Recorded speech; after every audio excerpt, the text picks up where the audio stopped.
Welcome to the debate. आज हम sporty academy के video editing for E sports course material पर एक डीपली एनालिटिकल गुफ्तगू करने वाले हैं। Our central question for today is quite specific. एक professional E sports video editor को अपने करियर के आगाज में किस अप्रोच पर फोकस करना चाहिए? क्या उसे टेक्निकल फंडामेंटल्स और डिविंची रिजॉल्व जैसे कॉस्ट इफेक्टिव टूल्स पर ध्यान देना चाहिए, या फिर उसे डे वन से ही अडोबी के प्रीमियम इकोसिस्टम और क्रिएटिव सिंक एडिटिंग इफेक्ट्स पर हेवीली इन्वेस्ट करना चाहिए? मैं इस बात की कायल हूं कि solid technical foundations, smart 1080p workflows और विजुअल इफेक्ट्स में एक प्रॉपर रिस्ट्रेंट ही एक्चुअली एक लंबे और सस्टेनेबल करियर की जमानत है। अच्छा, और मैं इस मटेरियल को एक बिल्कुल मुख्तलिफ जाविये से देखता हूँ। मेरा मानना यह है कि ई स्पोर्ट्स की मॉडर्न इंडस्ट्री में अगर आपने ट्रूली स्टैंड आउट करना है तो एडोबी क्रिएटिव क्लाउड का industry standard ecosystem, 4K recording से मिलने वाली फ्रेमिंग की आज़ादी और फास्ट पेस्ड सिंक एडिटिंग पर शुरू से ही फोकस करना बिल्कुल लाजमी है। आप बेसिक सीखते रह जाएंगे और कोई और एडिटर जॉब ले जाएगा। तो चलिए स्टार्ट करते हैं सबसे पहले और शायद सबसे कंट्रोवर्शियल पॉइंट से, सॉफ्टवेयर इकोनॉमिक्स। देखें, कोर्स मटेरियल का एक बहुत फंडामेंटल असूल है कि सॉफ्टवेयर एडिटर नहीं बनाता। एक अच्छा एडिटर किसी भी टूल पर मैजिक क्रिएट कर सकता है। इस कॉन्टेक्स्ट में मेरी दलील ये है कि दाविंची रिजॉल्व स्टूडियो की अप्रोच प्रैक्टिकल है। इसकी कीमत रफली $295 है और ये एक लाइफ टाइम लाइसेंस है। राइट। दूसरी तरफ एडोबी प्रीमियर प्रो आपको महाना तकरीबन $23 चार्ज करता है, जो कि प्रैक्टिकली साल का $276 बन जाता है। एक नया फ्रीलांस एडिटर जो अभी सिर्फ $15 या $20 पर आर कमा रहा है, उसके लिए ये रिकरिंग सब्सक्रिप्शन एक अननेसेसरी बोझ नहीं है। देखें, मैं इस बात को मानता हूं कि पेपर पर $295 का वन टाइम फी बहुत ही अपीलिंग लगता है, लेकिन हमें हकीकत और उस इंडस्ट्री की रियलिटी को देखना होगा। कोर्स खुद इस बात की तस्दीक करता है कि Cloud9, 100 Thieves और टीम लिक्विड जैसी top tier esports organizations strictly Premiere Pro की महारत मांगती हैं। पर उसकी कॉस्ट जस्टिफाई होती है। अडोबी क्रिएटिव क्लाउड सिर्फ एक सिंपल एडिटिंग सॉफ्टवेयर नहीं है, ये एक पूरा इकोसिस्टम है। जब आप प्रोफेशनल लेवल पे आते हैं तो आपको आफ्टर इफेक्ट्स और फोटोशॉप की शदीद ज़रूरत पड़ती है। मोशन ग्राफिक्स हों, लोअर थर्ड्स हों या complex animated titles.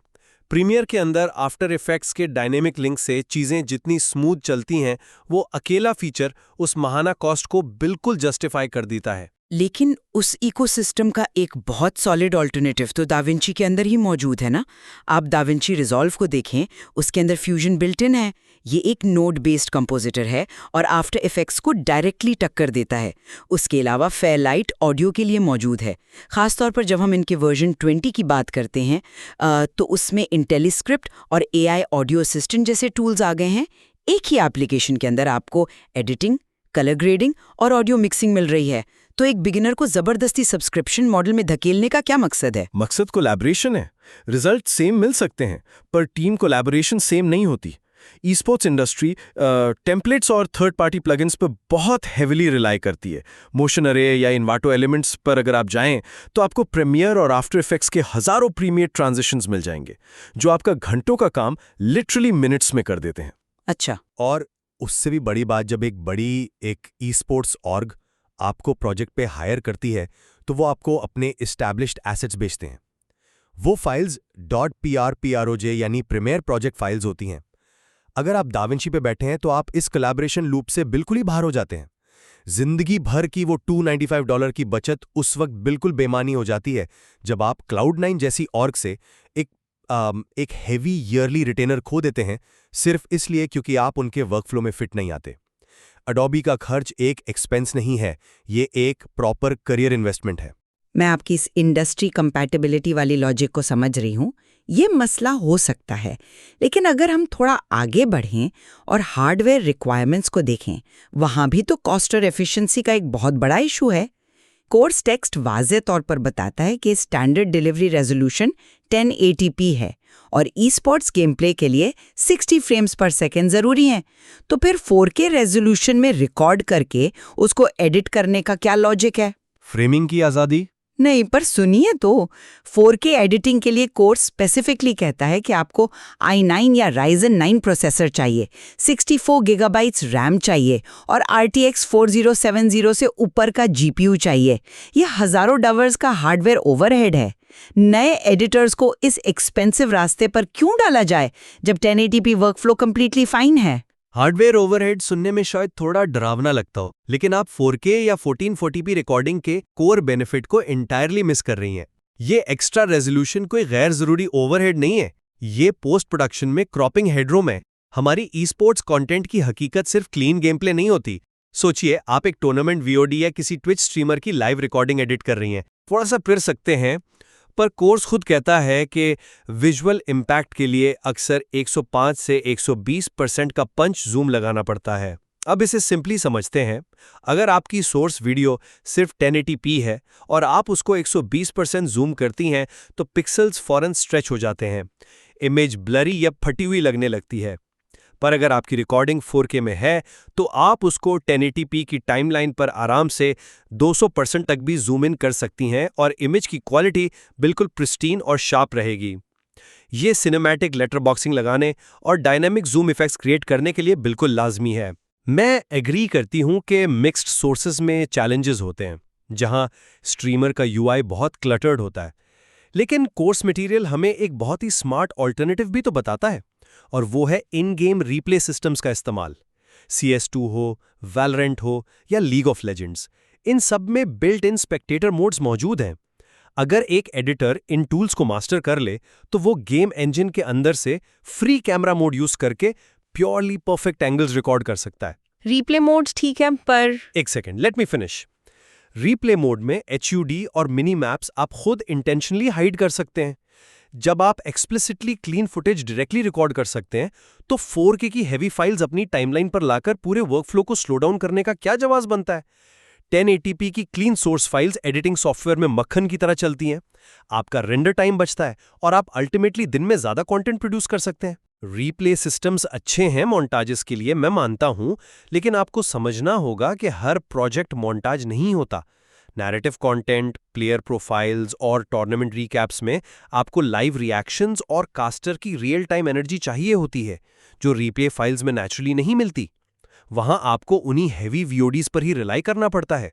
That is an interesting point.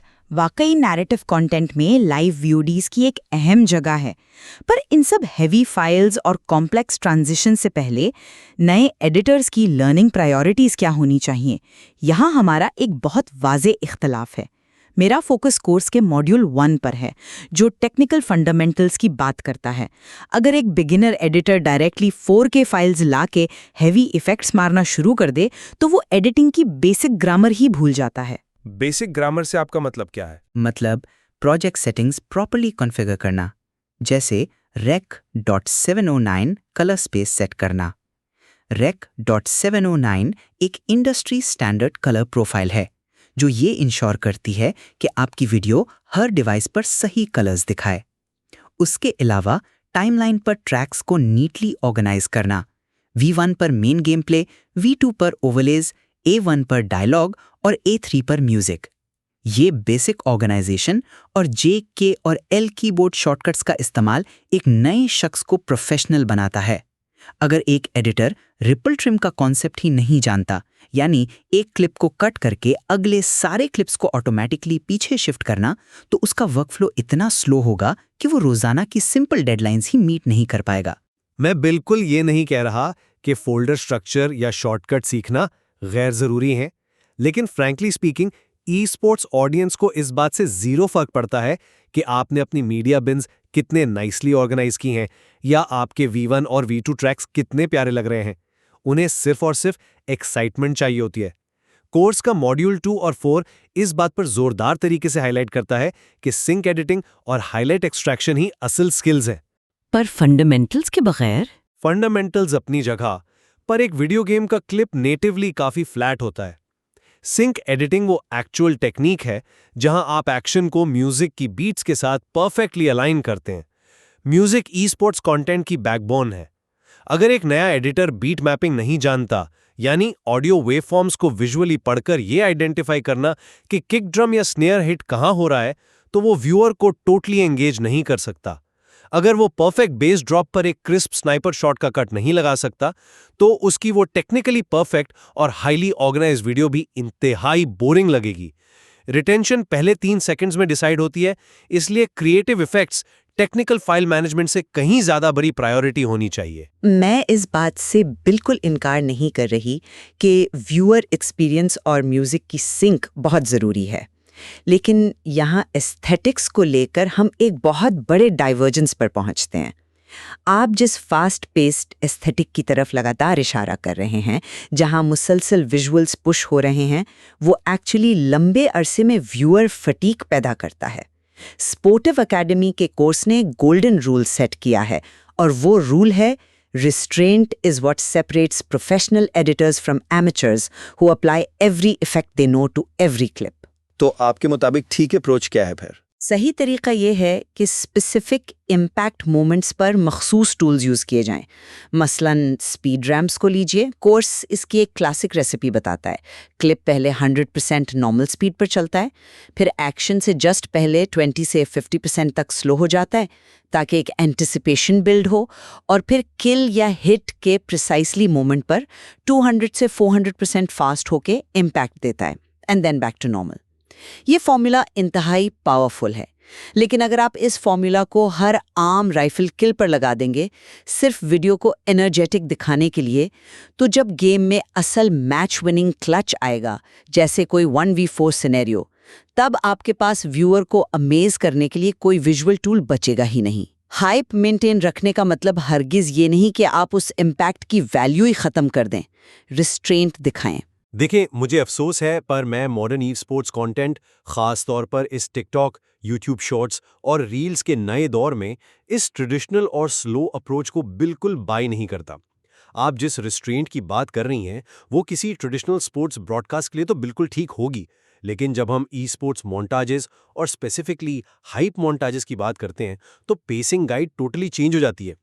Course खुद इशारा करता है कि सोशल मीडिया फॉर्मेट्स में क्लिप्स 1 से 3 सेकंड के होने चाहिए। इस रैपिड फायर पेसिंग में आपके पास स्लो एंटिसिपेशन बिल्ड करने का टाइम ही नहीं होता। तो क्या आप ये कह रहे हैं कि कंटिन्यूअसली फास्ट एडिट्स और बस स्क्रीन शेक्स लगाना ही वाहिद सॉल्यूशन है? एग्जैक्टली। एनर्जी को मुसलसल पीक पर ही रखना पड़ता है।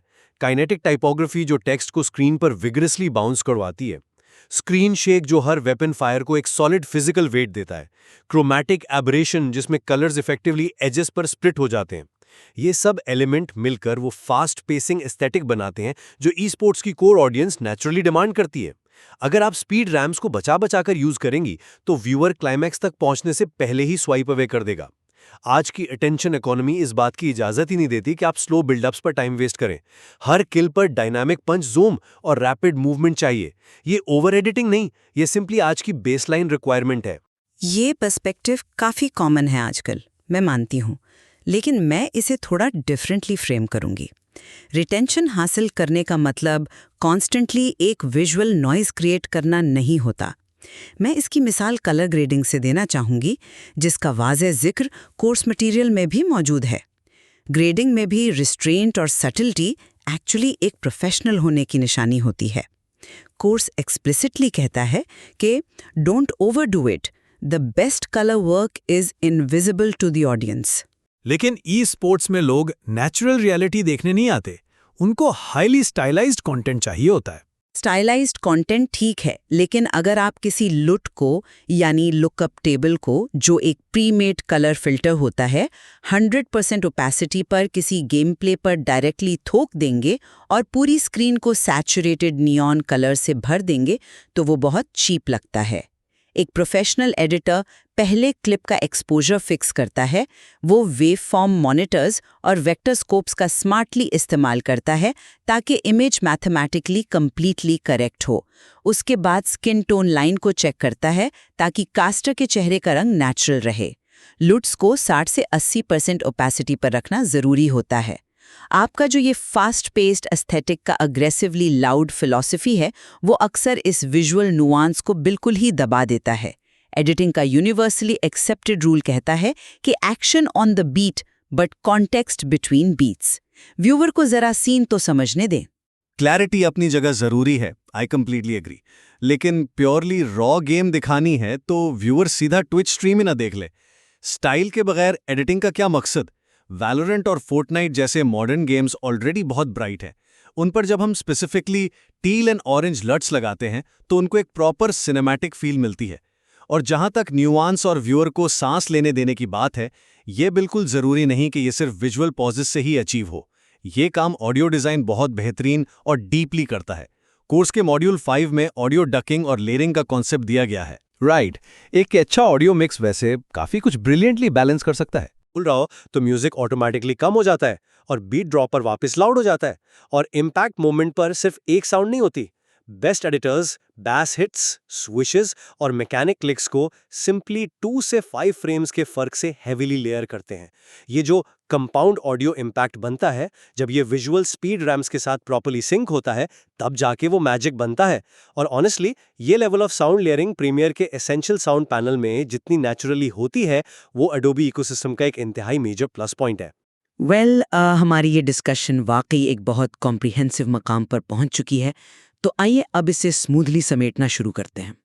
मेरा शुरू से इस बात पर जोरदार फोकस रहा है कि एक सस्टेनेबल और फाइनेंशियली स्टेबल करियर के लिए नए एडिटर्स को अपने टूल्स के स्मार्ट इस्तेमाल पर ध्यान देना चाहिए। डाविंची रिजॉल्व स्टूडियो का ऑप्शन और 1080p वर्कफ्लो का प्रैक्टिकली स्मार्ट इस्तेमाल उन्हें हैवी ओवरहेड कॉस्ट से बचाता है। मेरा अब भी यही सॉलिड मानना है कि मॉड्यूल 1 के टेक्निकल फंडामेंटल्स जैसे टाइमलाइन ऑर्गेनाइजेशन और कीबोर्ड शॉर्टकट्स की मसल मेमोरी वो फाउंडेशन है जिस पर बाकी सब खड़ा है, और स्पेसिफिक क्लच मोमेंट्स के लिए इफेक्ट्स में रिस्ट्रेंट ही असल प्रोफेशनलिज्म है। और मेरा फाइनल खुलासा ये है कि top tier esports organizations, modern audience retention और प्रीमियम क्वालिटी एस्थेटिक्स में शॉर्टकट्स नहीं चलते। अडोबी क्रिएटिव क्लाउड सिर्फ सॉफ्टवेयर नहीं, इकोसिस्टम का टिकट है। 4K और 1440p रिकॉर्डिंग्स बिल्कुल लाजमी है, क्योंकि ये पोस्ट प्रोडक्शन में रीफ्रेमिंग की फुल आज़ादी देती है। नए एडिटर्स को नेचुरली सिंक एडिटिंग और फास्ट पेस एस्थेटिक पर इंस्टेंटली फोकस करना चाहिए, क्योंकि आजकल सोशल मीडिया प्लेटफॉर्म्स पर ऑडियंस रिटेंशन मुसलसल विजुअल एनर्जी और डीप ऑडियो लेयरिंग के बगैर नहीं मिल सकती। डेफिनेटली हम दोनों की अप्रोचेस में फंडामेंटल इख्तिलाफ मौजूद है, लेकिन इस कोर्स मटेरियल में कुछ यूनिवर्सली एक्सेप्टेड रियलिटीज़ भी हैं जिन पर हम फुली एग्री करते हैं। For example audio loudness.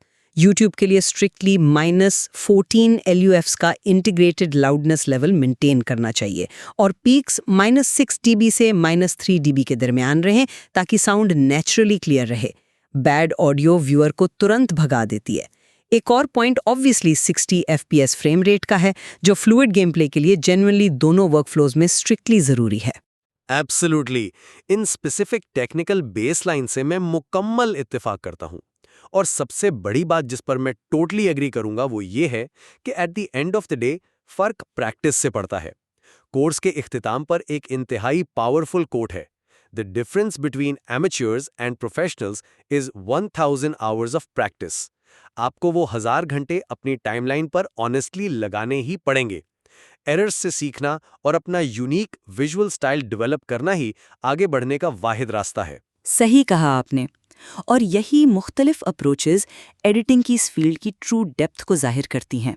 सुनने वालों को चाहिए कि वो खुद स्पोर्टी एकेडमी के इस video editing for E sports material में लॉजिकली डीप डाइव करें और अपना रास्ता खुद चुनें।